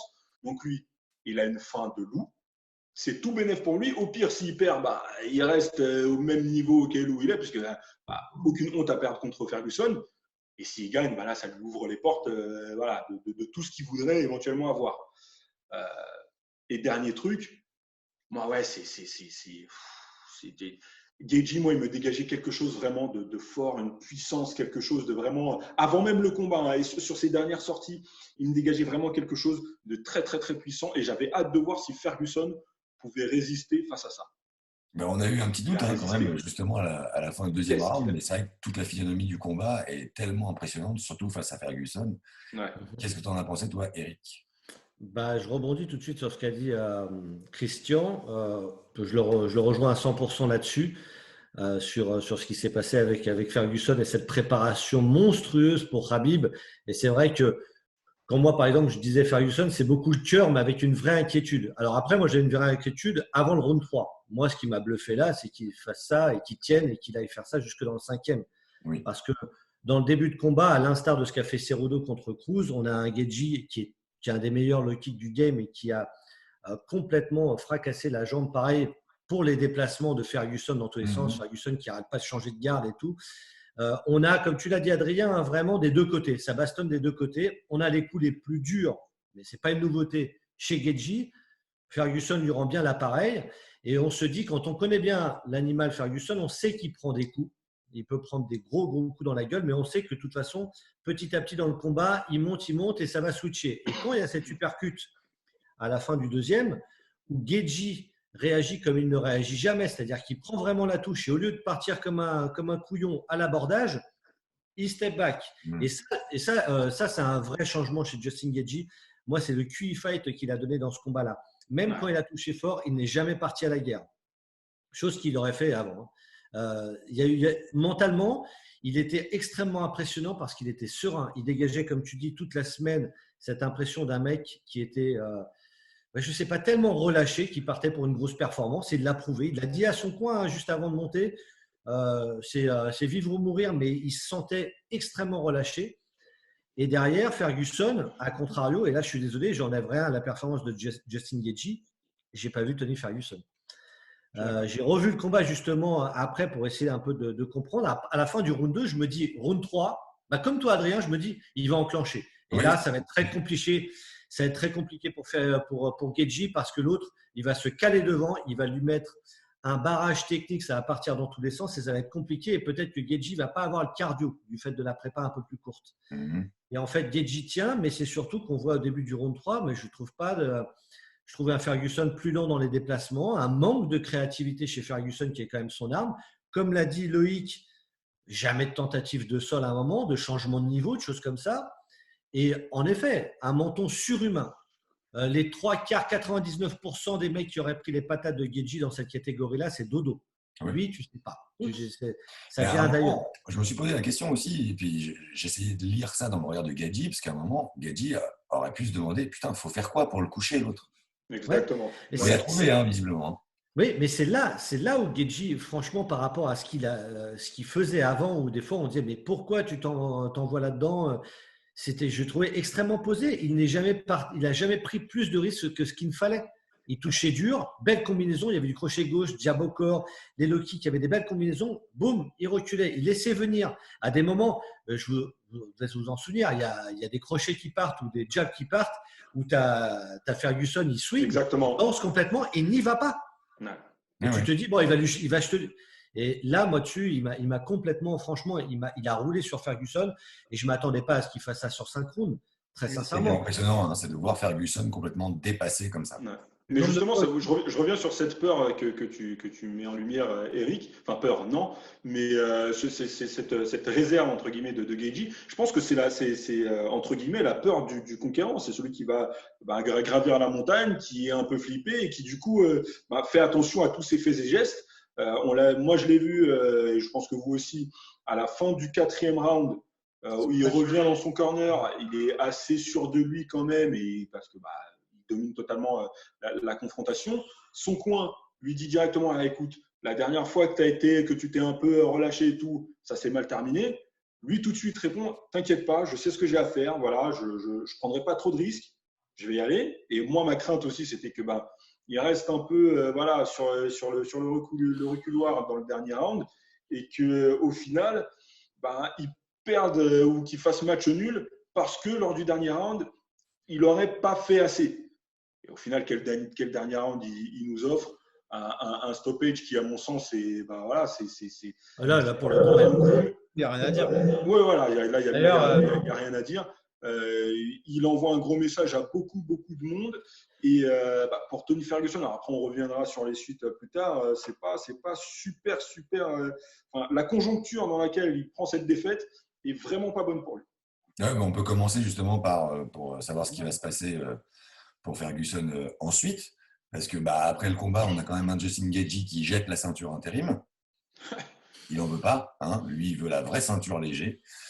Et puis, question, messieurs, est-ce que c'est l'issue de ce combat Ferguson-Gaethje enterre définitivement toute idée d'un combat entre Khabib Nurmagomedov et Tony Ferguson? D'un point de vue marketing, oui. C'est fini là. Malheureusement, d'un point de vue marketing, le combat, il n'est pas vendeur. Pourquoi est-ce que tu vas faire combattre le meilleur combattant du monde, dans sa catégorie en tout cas, contre celui qui a perdu contre le deuxième meilleur? Du coup, le fait que le combat a été annulé 5 fois, ça ne vaut plus là. C'est triste pour personne, mais à 36 ans, malheureusement. C'est très compliqué. Eric. Je vais laisser Eric parler, mais pour moi, ce n'est pas une question d'âge. Moi, je suis. Alors, c'est très partagé le sentiment que j'ai eu parce que Justin Gaethje, Adrien Alcès, c'est un combattant que j'aime beaucoup depuis très longtemps, depuis le World Series of Fighting et tout ça. Et je suis ravi pour lui qu'il ait a priori la chance à la vraie ceinture. Mais je vais avoir du mal à m'en remettre là parce que vraiment, on n'aura pas le Ferguson Khabib. Et je vais dire un truc. Alors, je pense que pas beaucoup vont me rejoindre, mais je pense en plus. Alors, Justin va peut-être me faire mentir après parce qu'il y a des vrais arguments à faire valoir contre Nurmagomedov, qu'on perd le meilleur challenger pour le style de Khabib avec Ferguson. Et je suis… Non, mais attends. Je suis d'accord. Christian. Non, mais en soi, je suis plutôt d'accord avec toi, Eric. Je suis plutôt d'accord avec toi. Je suis vraiment catastrophé sportivement dans le sens où, alors les termes sont durs, mais je vais vraiment avoir du mal à m'en remettre. C'est que, comme tu l'as dit, une telle préparation pour Khabib, et moi, je ne voulais pas qu'il prenne on en a parlé plein de fois, moi, j'aurais préféré qu'il attende, qu'il ne prenne pas ce combat-là, même si, ça me faisait chier qu'il prenne ce combat-là parce que je me suis dit, putain, on a déjà du mal à booker ce truc-là, et s'il perd là, c'est terminé. Et en effet, moi, je maintiens qu'on n'a pas eu le vrai Tony Ferguson dans la cage hier, ça, j'en suis convaincu, même si Justin a fait une performance incroyable, la meilleure de sa vie. Mais là, oui, ce combat n'a plus lieu d'être et c'est terrible parce que je voyais vraiment l'opposition Ferguson-Khabib comme deux mecs à 12 victoires d'affilée. Qui est le vrai roi des légers? Maintenant, on va me dire, regarde, il a perdu contre Justin, donc il se serait fait rouler dessus par Khabib, ça n'a rien à voir. Je suis extrêmement triste de ne pas voir cette confrontation. Ferguson, c'est insensé qu'avec plus de 6 ans invaincu, 12 victoires de suite, n'ait jamais eu sa chance à la ceinture. Moi, je suis déprimé pour ça. Vraiment, ça me… Alors, tu vois, Eric, on parlait tout à l'heure de Ngannou qui fait pas de provocation au micro de Joe Rogan juste après le combat. Ce geste de Justin Gaethje, tout de suite, ça marque les esprits. Tout de suite. C'est très simple. Hein. C'est un truc à la con. Hein. Mais jeter la ceinture au sol, Rogan qui lui pose la question, il fait moi je veux juste la vraie ceinture. Il n'a rien dit de plus. Et il a raison. Parce qu'il sait qu'en face, il y a quand même un Irlandais, un Conor McGregor qui.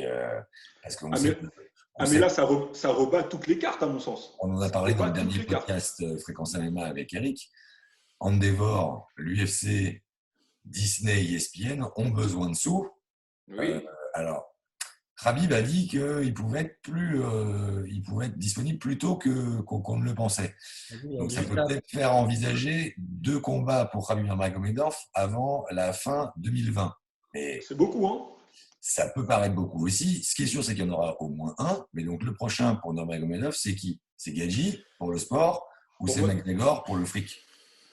Pour moi, alors je pense que, après je vais laisser les autres intervenir, mais Khabib, il en est à un point de sa carrière où sportivement, il a fait énormément de choses. On sait qui il est, on sait ce qu'il a été capable de faire.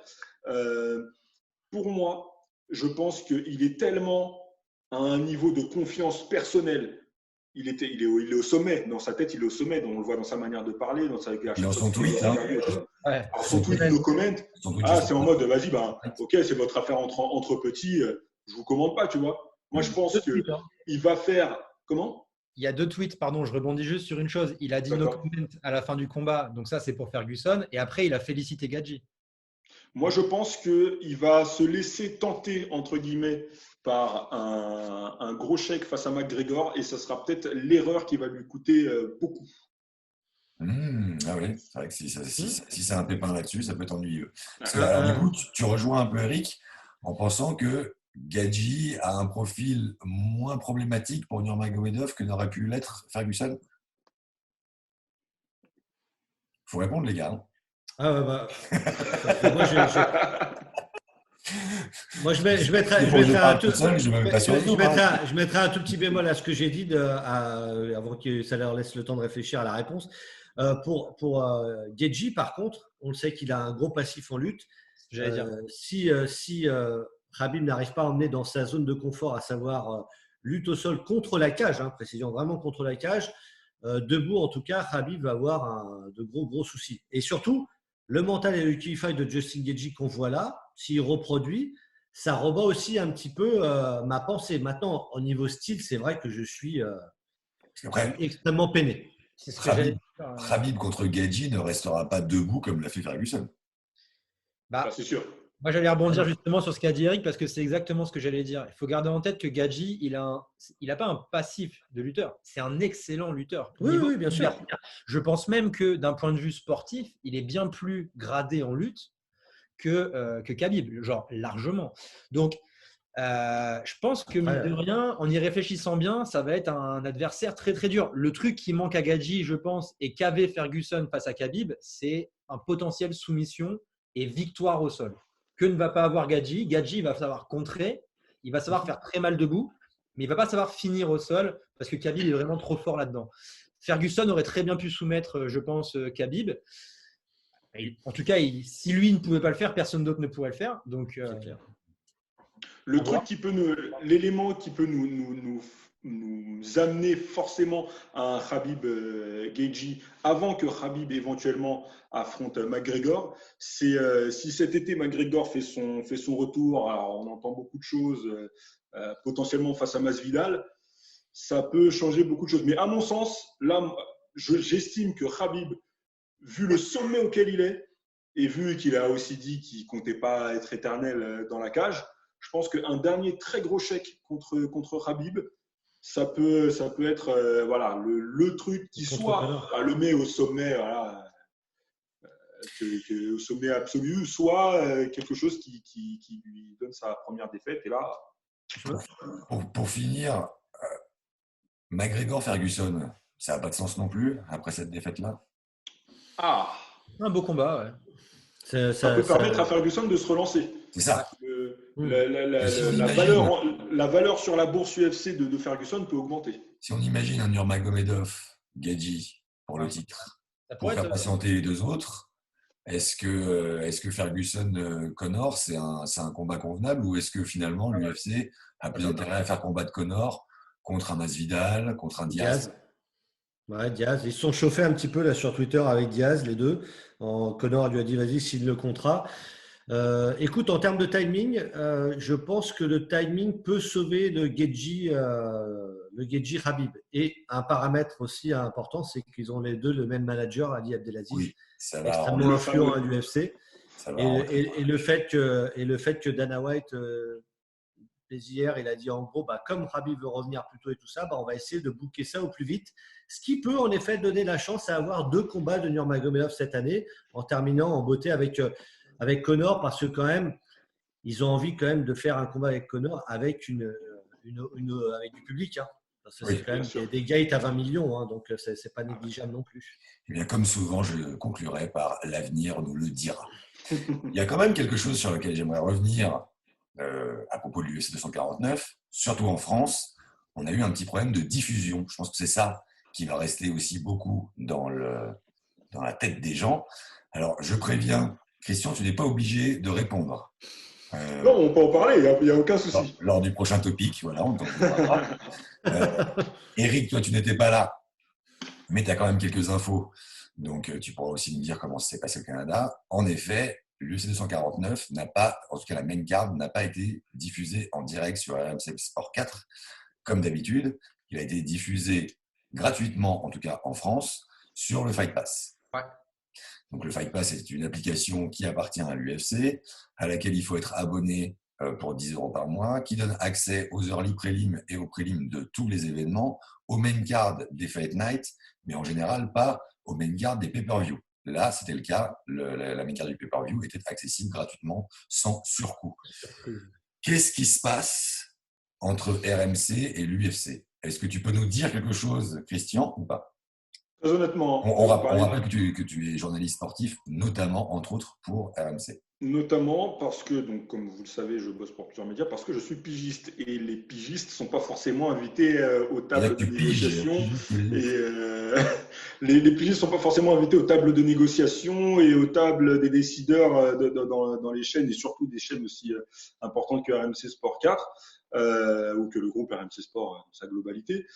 Moi, tout ce que je peux vous dire, c'est que si RMC Sport avait la possibilité de mettre un événement live sur son antenne, l'envie, elle était là. Voilà. Okay. Après, ce qui s'est passé entre les deux entités, je ne sais pas.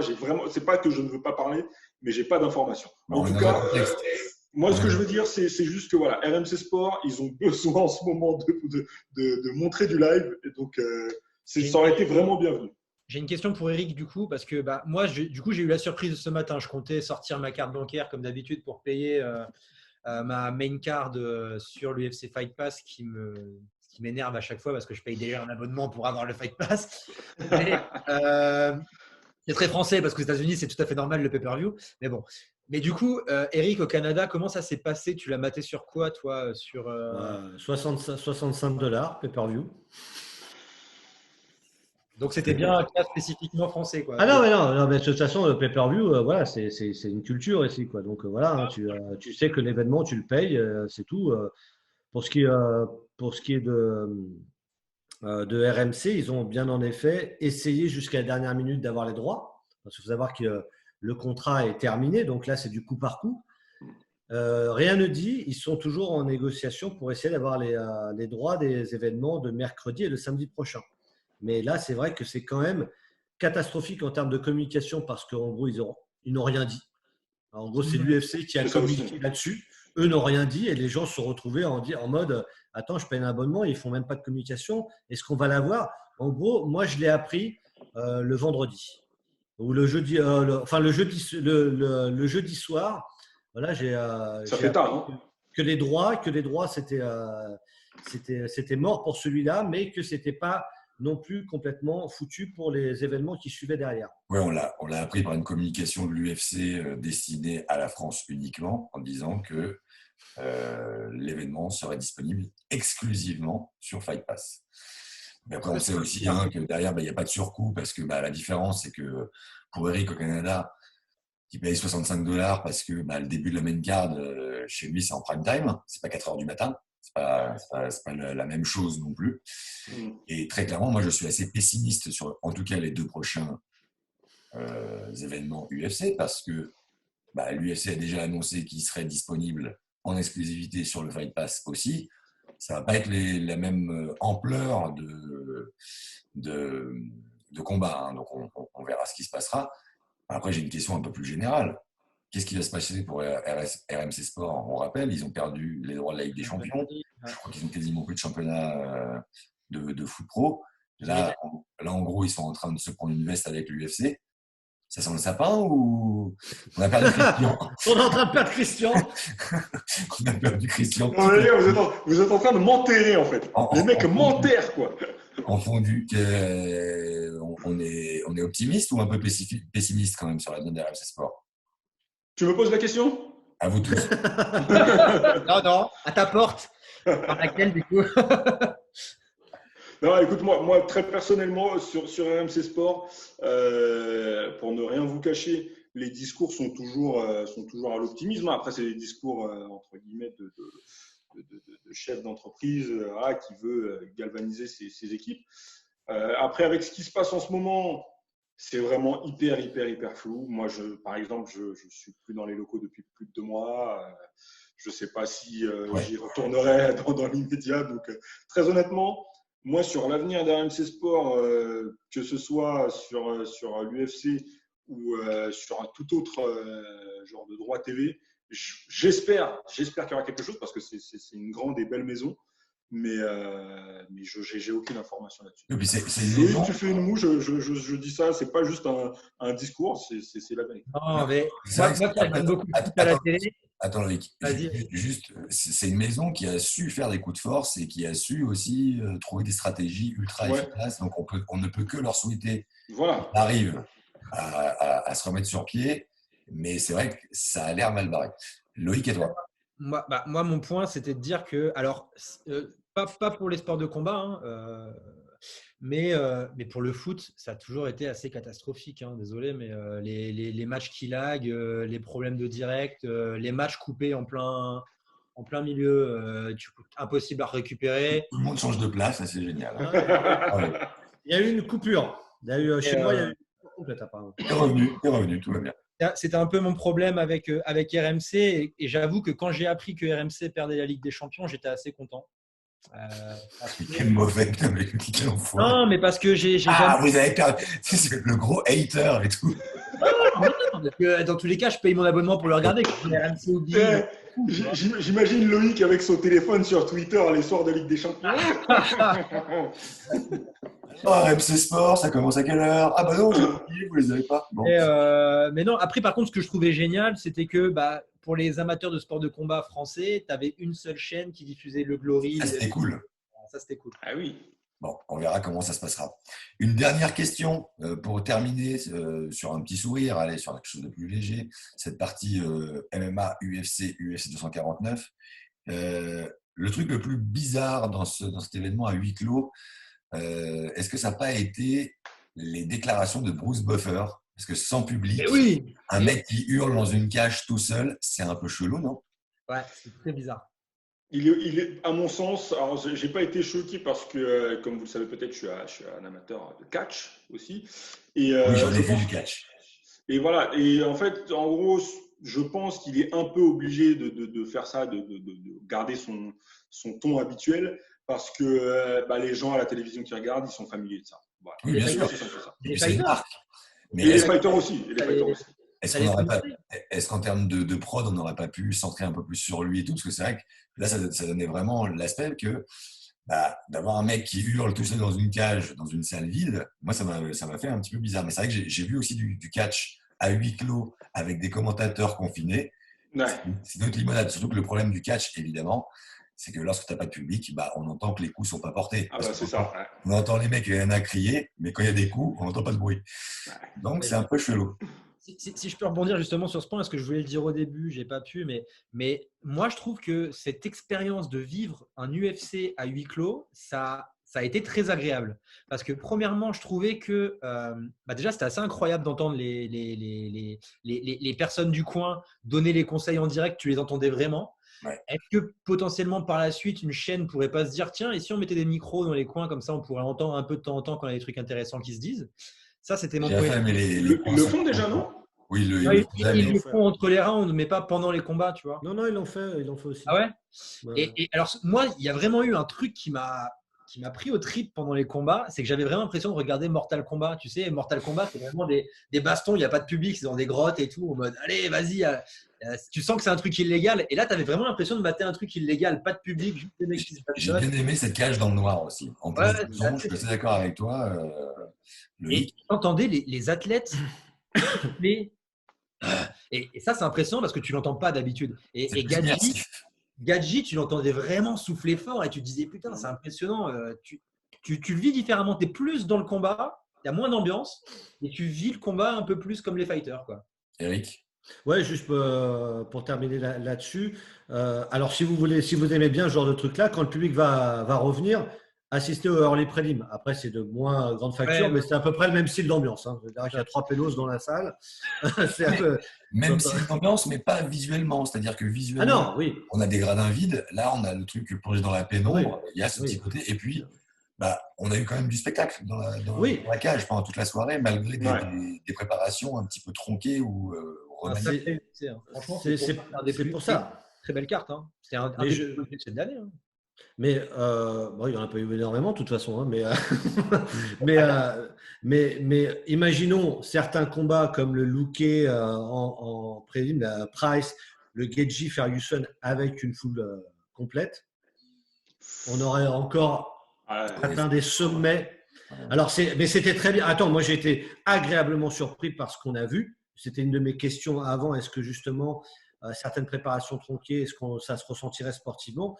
On a quand même assisté. En termes de production, ils ont fait vraiment ce qu'il fallait pour quand même bien tenir l'événement.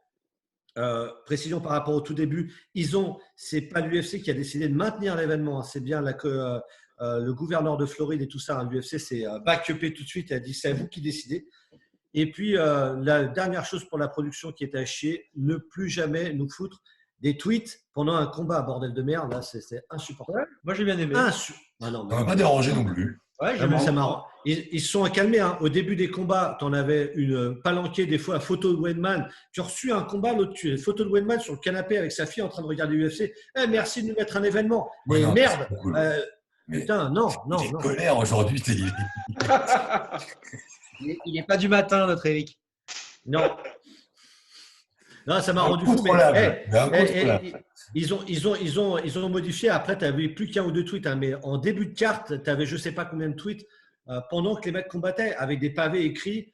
Tu avais l'impression de regarder Top Clip le matin sur C12, tu sais, avec dédicace à maman. Moi, justement, il y a un tweet qui m'a marqué. C'était pendant le main event. Et qui disait, alors je pense que c'était d'un fighter, mais je ne suis pas sûr, un tweet qui disait « Le menton de Tony Ferguson mérite de rentrer au Hall of Fame ». J'ai trouvé que c'était très, très vrai. Ouais, c'est Tom Jones qui a dit ça? J'ai pas eu le nom du fighter en question. Je suppose que c'était un fighter, mais en tout cas, moi, ce tweet m'a marqué. J'ai lu le tweet aussi, c'était assez… Georges Saint-Pierre intronisé au Hall of Fame cette année d'ailleurs. Exactement, j'ai vu ça aussi. Bravo à lui. C'est totalement mérité, évidemment. Il ne faut pas introniser les tweets pendant les lives des UFC, sinon Eric, il va Jean-Pierre Bacry n'est pas content. Bon, allez, on termine. C'est fini avec la partie MMA, UFC 249. On va passer au crochet box maintenant, avec la vraie patte de Paname. Christian, il se passe des choses dans le monde de la boxe. Il s'en passe pas mal. Il y a alors quoi, effet de mode, vraie info. Que se passe-t-il? Dis-nous tout. C'est un des gros problèmes de la boxe. C'est-à-dire que quand les mecs sont pas dans le ring, ils n'ont pas grand-chose à faire. Et tout ce qu'ils savent faire, c'est parler. Beaucoup. Alors parfois c'est bien, c'est intéressant, ça amène des choses. Parfois, c'est un peu, au-delà d'être dans le vent, ça n'a aucune forme d'intérêt. La première chose qui fait parler, c'est donc deux grands combattants qui parlent, deux grands boxeurs, deux champions poids lourds, donc Tyson Fury et Anthony Joshua, qui auraient entamé des négociations. Pour être totalement précis, parce que c'est une géopolitique assez incroyable, la boxe en Grande-Bretagne. Donc on a Anthony Joshua d'un côté qui a son promoteur, Adrien. Vas-y, tu l'as, je sais que tu l'as. Ah, c'est Bob Arum. Oh là là. À chaque fois, je me gourre, moi. Je suis nul là-dedans. Donc, Anthony Joshua, de son côté, qui a Eddie Hearn, le truculent Eddie Hearn. Je l'appelle toujours le truculent. Eddie Hearn, qui est un peu une sorte un peu le big boss, voilà, de la boxe en Angleterre en ce moment, parce qu'il a Anthony Joshua. Mais maintenant, tu as Tyson Fury. Tyson Fury qui est lui aussi champion du monde. Tyson Fury, le gros problème, c'est qu'il n'est pas géré par un seul mec. Il est géré en Europe, donc en Angleterre, par Frank Warren, et aux États-Unis, à l'international, entre guillemets, par Bob Arum. Le petit truc qui fait que les négociations vont être longues et difficiles entre les deux. Alors, il y a plusieurs choses, mais la première chose, c'est que Frank Warren et Eddie Hearn, de très longue date, c'est une rivalité, mais qui fait rage depuis… Alors, ils ne peuvent pas se voir. Ils ne peuvent vraiment pas se voir, parce qu'avant ça, Frank Warren était rival du papa d'Eddie Hearn, Maintenant, c'est Eddie Hearn, le bambin, qui a repris les choses. Il est aussi rival du bambin. Il a la star actuellement, donc forcément, ça l'embête un petit peu parce que Frank Warren, au sortir des Jeux Olympiques, il convoitait lui aussi Anthony Joshua, mais il ne l'a pas eu. L'autre chose qui va rendre les choses les négociations un peu difficiles, c'est que il faut que tout le monde mange, hein, de tous les côtés. Donc Eddie Hearn doit manger avec ses équipes, Bob Arum doit manger lui aussi et il mange beaucoup. Frank Warren, pareil, il faut qu'il ait sa part du gâteau. Et dans tout ça, il faut aussi payer les boxeurs. Et puis il y a des troisième aussi. Justement, j'allais y venir. Le troisième élément qui vraiment pour le coup complique beaucoup les choses, c'est qu'il faut s'occuper de Deontay Wilder. Ce que j'entends, moi, notamment d'un point de vue monétaire. Deontay Wilder, ce qu'il faut savoir, c'est qu'il est blessé actuellement. Il est blessé, il a été opéré et son retour va prendre du temps. Il sera potentiellement pas prêt au mois d'octobre ou septembre quand éventuellement, on parlait d'éventuellement un troisième combat face à Fury à ce moment-là. L'idée qui est sortie de la tête d'Eddie Hearn, qui est toujours très intelligent et toujours très opportuniste, c'est écoute mon coco, t'es pas dispo, le public veut une unification de tous les titres, Tyson Fury contre Anthony Joshua, très belle idée sur le papier, sauf que Wilder, lui, il a sa clause qu'il a rapidement activée. Ouais. C'est une clause qui est toujours en cours. Donc, entre guillemets, actuellement, Tyson Fury, son prochain adversaire, c'est forcément Deontay Wilder. Maintenant, Eddie Hearn, il lui aurait proposé, ou il aurait l'ambition de lui proposer une somme d'argent pour qu'il se mette à côté, donc se mettre sur le côté. Je vous en avais parlé lors du dernier bagarre générale. Donc, un step-aside deal. Moi, à mon sens, il y a deux options pour ça. C'est un truc très sec, c'est-à-dire, voilà, on donne une somme d'argent qui sera, j'imagine, très grosse. Alors, moi, j'ai lu des chiffres, on parle entre 15 et 20 millions de dollars. Tu te mets de côté, voilà, tu fermes ta bouche, tu t'occupes de toi. Tu patientes. Voilà, tu patientes.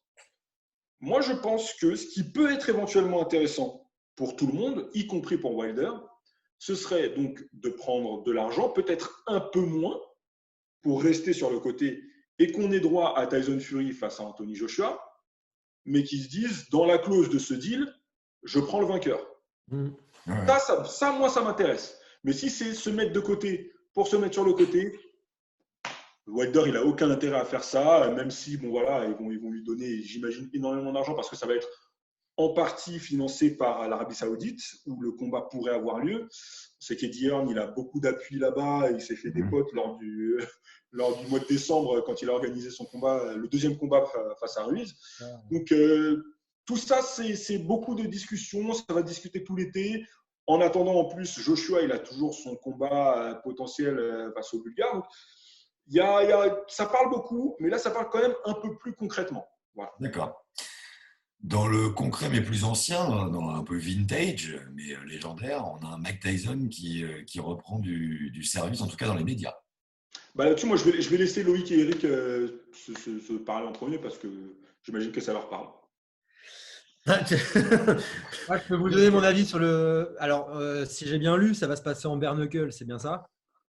Avant toute chose, c'est surtout sur le retour à la boxe de Mike Tyson, parce qu'il veut, je vais repréciser ce qu'Adrien a 53 ans, je crois. A mis en lumière.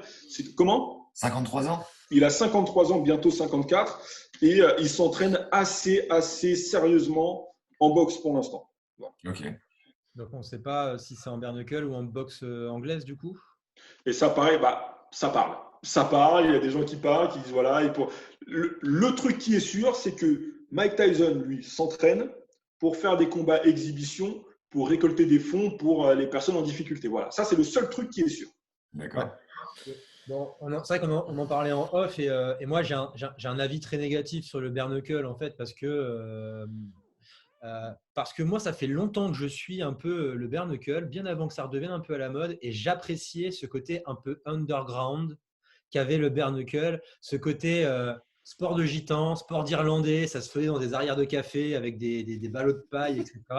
Et en fait, le truc, c'est que c'est intrinsèque à la culture du bare knuckle, c'est que ça a toujours été un peu ce sport de paria, tu vois. Et ce qui me dérange avec ce qu'on essaie de faire aujourd'hui du bare knuckle, c'est qu'en fait, c'est un peu devenu l'antichambre de la maison de retraite de l'UFC ou de la boxe. On prend des mecs qui sont en fin de carrière et on leur dit vas-y, tu retires les gants et tu vas te boxer à main nue. Mais en fait, du coup, ça tue le sport parce qu'un sport, il est bien quand tu as des athlètes de haut niveau qui le font. Et là, en fait, tu as des athlètes à la retraite qui reviennent et qui retirent les gants. Et du coup, je trouve que c'est pas forcément bien pour le sport parce qu'il y a des athlètes de bare knuckle et il y a des très bons athlètes de bare knuckle. D'ailleurs, souvent, c'est des Gitans, des Irlandais, ils ont gardé cette culture. Et moi, j'ai un peu de mal. Alors, j'ai beaucoup de potes qui me forcent un peu à regarder ça et je regarde toujours avec. Tu le forces, regarde Garde les yeux ouverts. J'arrive pas. Attention, juste avant à regarder ça quand ça se passait dans des petites cours avec des ballots de paille. D'ailleurs, je suis pas fan de Vice, mais Vice avait fait un très beau reportage en Irlande sur un championnat un peu illégal du coup de bare knuckle. Essayez de le regarder, il est vraiment bien et vous comprendrez ce que j'aime dans le bare knuckle et du coup ce que j'aime pas dans le nouveau bare knuckle. Moi, j'avais vu plutôt les news que j'avais lues, c'était plutôt à propos de la boxe plutôt que du bare knuckle. Ouais, voilà. Les dernières infos que j'ai vues, bare knuckle. Aussi le papa de Tyson Fury, du coup, qui s'est proposé. Alors lui, il a voulu se battre avec Dana White, maintenant il veut faire Tyson. Eric, t'en penses quoi, toi? Pour le bare knuckle, en tout cas, j'ai entendu parler de 20 millions. D'une bourse de 20 millions pour Mike Tyson. Donc, j'imagine que ce genre de bourse qui peut faire un peu réfléchir Mike Tyson, quand même. Oui. J'imagine. Enfin, après, il en a de l'argent. Alors, oui, pas autant qu'avant, mais… Après, forcément, c'est un sujet qui me touche énormément parce que c'est certainement parmi les boxeurs qui m'ont fait le plus rêver. Je me suis à chaque fois levé pour ces combats. Il s'entraîne sérieusement. Maintenant, je suis plus peut-être pour le voir en effet dans des trucs exhibition. C'est pas parce qu'on le voit taper sur les pattes d'ours avec son entraîneur et tout ça et que c'est impressionnant pour son âge qu'on va voir du grand Mike Tyson dans un combat officiel. Déjà, sur le retour, je n'ai pas été fan de tout. Donc, si on ne peut pas tout écorcher de Mike Tyson, moi, l'exhibition, ça me va bien. Je serais très content de le revoir. Je mets une réserve quand même.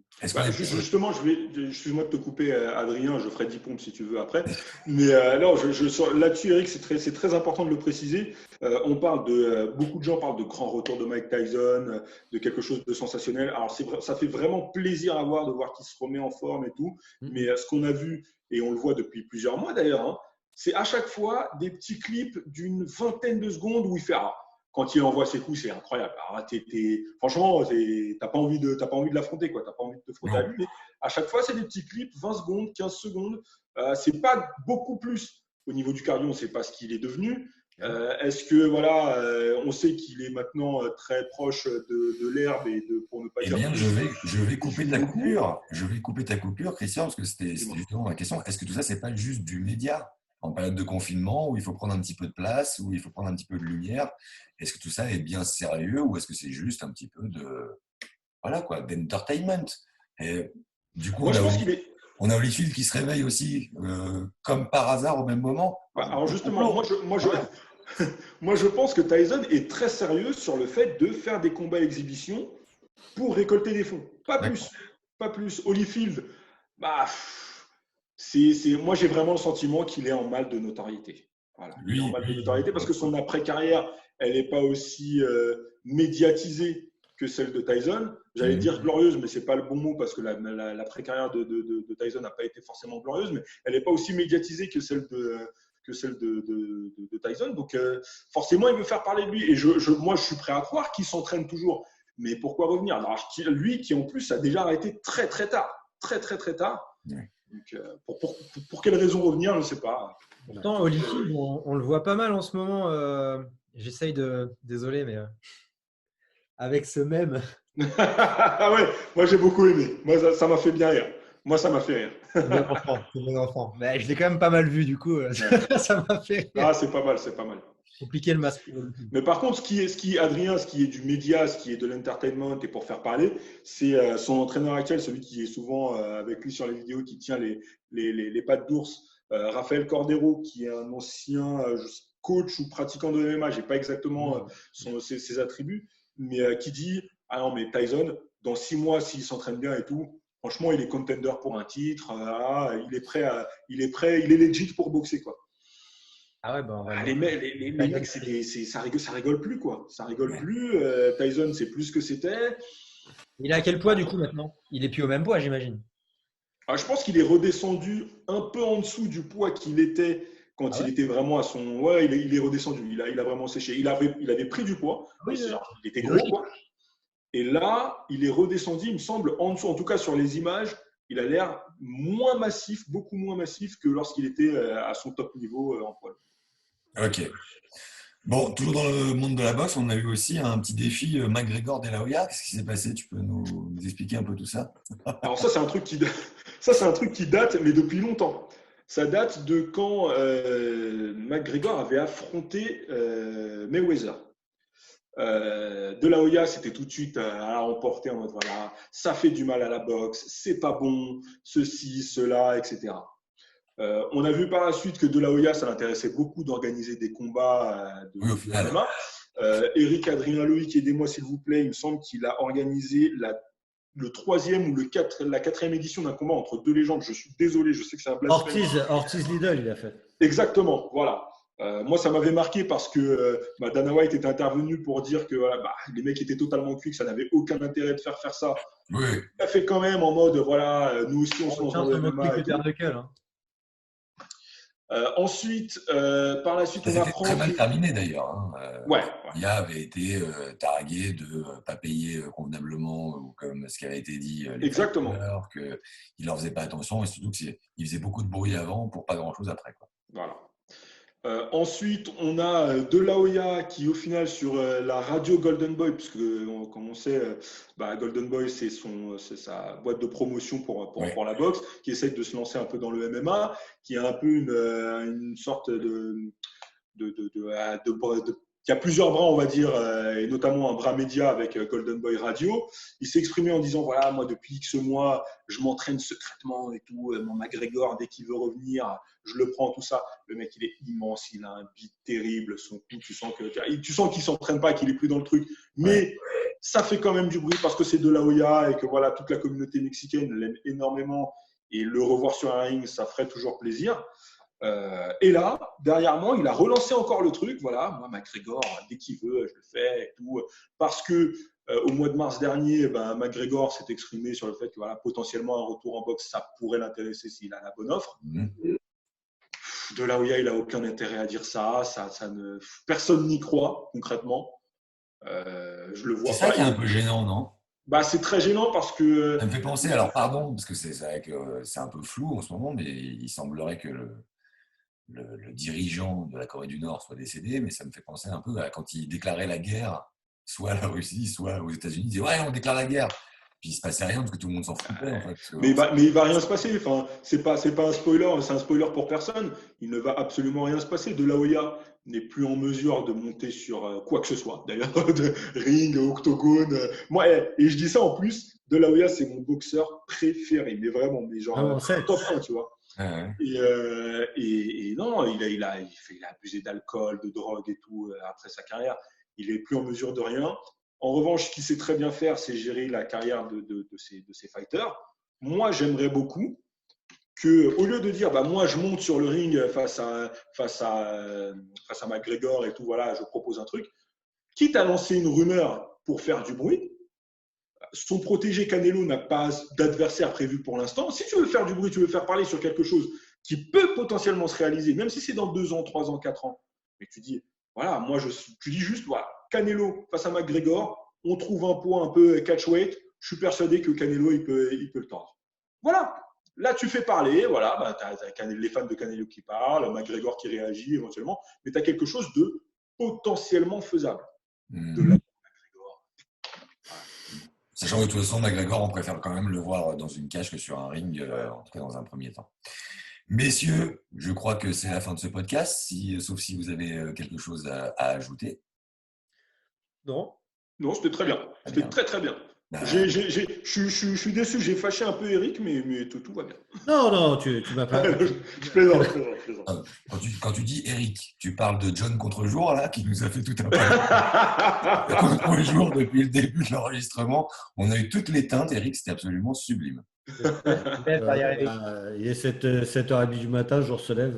Le mec est bien. Voilà, bravo à toi. De l'aurore. Merci, messieurs. On se retrouve en juin, logiquement, après l'UFC 250. Dans quelles circonstances, je ne saurais vous le dire. J'espère en chair et en os, hein, comme on dit dans les locaux de la First Team. En attendant, merci pour votre soutien, merci pour vos commentaires, vos likes, vos cloches, vos ceci, vos cela, vos et puis je vous dis à bientôt. Hein. C'est le prochain du 250 6 juin. 6 juin qui verra Madame Nunes remettre son titre en jeu. Yes, très important. Ouais. Est-ce que ce sera sur Fight Island? Non, alors a priori, ils essayent de faire ça à l'Apex. Ils attendent la réponse du Nevada. Voilà. D'accord. C'est leur but en gros là, c'est à partir du 23 mai de pouvoir retourner à Las Vegas. Okay. La Fight Island, c'est pour juin. Est-ce que ça aura vraiment lieu, en espérant que le cas Jacare n'ait pas été un nouveau foyer infectieux pour l'UFC, ou ça aurait lieu, on ne le sait pas. Est-ce que ce sera diffusé à la télé en France? On ne le sait pas, on ne sait rien, mais vous aurez toutes les réponses très bientôt sur Bagarre Générale. Merci messieurs, à bientôt, bonne fin de confinement, vive la France. Salut les gars. Salut.